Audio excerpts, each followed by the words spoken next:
நம்ம விசுவாசத்தை அதிகரித்துக் கொள்வது எப்படி குறித்து தான் நம்ம பார்க்க போறோம் இன்னைக்கு. ஏன்னா விசுவாசம் இல்லாதவர்கள் அற்புதத்தை காண முடியாது, விசுவாசம் இல்லாத தேவனை தரிசிக்க முடியாது, விசுவாசம் இல்லாதவர்கள் தேவனுக்கு பிரியமா இருக்க முடியாது, விசுவாசம் இல்லாதவர்கள் பரலோகத்துக்கே போக முடியாது என்று வேதம் சொல்லுகிறது. ஆமென், அல்லேலூயா. அப்போ ஒரு கிறிஸ்துவுடைய வாழ்க்கையில ரொம்ப முக்கியமானது என்ன அப்படின்னா விசுவாசம். விசுவாசம் தான் ஒரு கிறிஸ்தவத்துடைய ஒரு அஸ்திபாரமா இருக்கு. நீங்க ஆண்டவருக்குள்ள நீங்க படிப்படியா ஆண்டவர் உயர்த்துறாருன்னா, உனக்கு விசுவாசம் என்கின்ற அந்த அடித்தளம் உனக்கு உறுதியா இல்லைன்னா உன்னுடைய ஆசீர்வாதத்தை இழந்து போவாய். தேவன் கொடுக்க நினைக்கிறத தடைப்படும். தேவன் ஆண்டவர் உங்க வாழ்க்கையில கொடுக்கறத நீங்கள் தக்க வைத்துக் கொள்ள முடியாதபடிக்கு நீங்கள் வஞ்சிக்க முடியும். ஆமென். அப்போ ரொம்ப முக்கியமா எல்லோருக்கும் இருக்க வேண்டிய ஒரு காரியம் என்னது? விசுவாசம். அல்லேலூயா. அந்த விசுவாசம் என்ன பண்ணணும்னா வளர வேண்டும். இன்னைக்கு எல்லாருக்குள்ளயும் விசுவாசம் இருக்கு, ஆனா விசுவாசத்தின் அளவு வேறுபடும். அல்லேலூயா. ஆமென். ஒரே விசுவாசம் தான், ஆனா விசுவாசத்தின் அளவு வேறுபடும். அல்லேலூயா.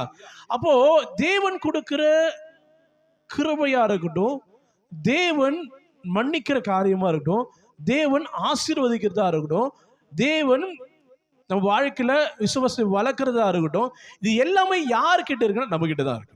இல்லையா? அவர் பாரபட்சம் பார்க்காத தேவன், அவர் ஒரே கர்த்தரா இருக்கிறார். அல்லேலூயா. அப்போ ஒரே தேவன், அவர் ஒரே தேவன். அப்போ எல்லாருக்கும் ஈக்குவலா கொடுக்கணும், எல்லாருக்கும் ஈக்குவலா கொடுக்கிறார். ஒவ்வொருவரும் சில பேர் அவர்களுடைய விசுவாசத்தை அதிகரித்துக் கொள்கிறார்கள், சில பேர் விசுவாசத்துல அப்படியே இருக்காங்க, சில பேர் அந்த விசுவாசத்துல என்ன பண்றாங்க? இழந்து போகிறார். அல்லேலூயா.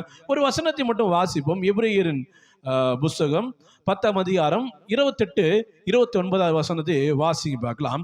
விசுவாசத்தினால் தான் நம்ம நீதிமானாய் ஆக்கப்பட்டோம். கர்த்தருடைய இயேசு கிறிஸ்துவின் ரத்தத்தினாலே நம்ம என்ன பண்ணோம்? நீதிமானாய் ஆக்கப்பட்டோம், இல்லையா? ஆனா நீதிமான் எதனாலே பிழைப்பான் அப்படின்னா வாசிக்க பார்க்கலாம். விசுவாசத்தினாலே நீதிமான் பிழைப்பான். அப்ப கர்த்தருக்குள் நீதிமானாய் இருக்கிற நான் பிழைக்கணும்னா என்ன வேணும்? நான் உயிரோட்டமா இருக்கணும், என்ன வேணும்? என் வாழ்க்கை ஆசீர்வதிக்கணும், என்ன வேணும்?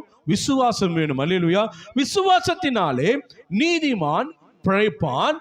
பின்வாங்கி போவானானால் அவன் மேல் என் ஆத்துமா பிரியமாய் இருக்காது. அல்லேலூயா. ஆண்டவர் சொல்றாரு, விசுவாசம் இருக்கிறவன் மேல தேவனுடைய ஆத்துமா பிரியமா இருக்கும்.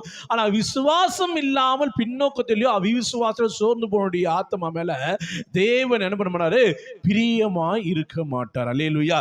அப்ப தேவன் என்னை நேசித்தால் ஒழிய என் வாழ்க்கை மாறாது. தேவனை வாழ்க்கை ஆசீர்வாதத்தை வழியே தேவனை நோக்கி பார்க்கணும் அப்படின்னா எனக்குள் விசுவாசம் இருக்க வேண்டும். அல்லேலூயா. பாருங்க, நாமோ கெட்டு போக பின்வாங்கி போகிறவர்களாயிராமல் ஆத்துமா ஈடேற விசுவாசிகளா இருக்க வேண்டும். அல்லேலூயா. ஆமென்.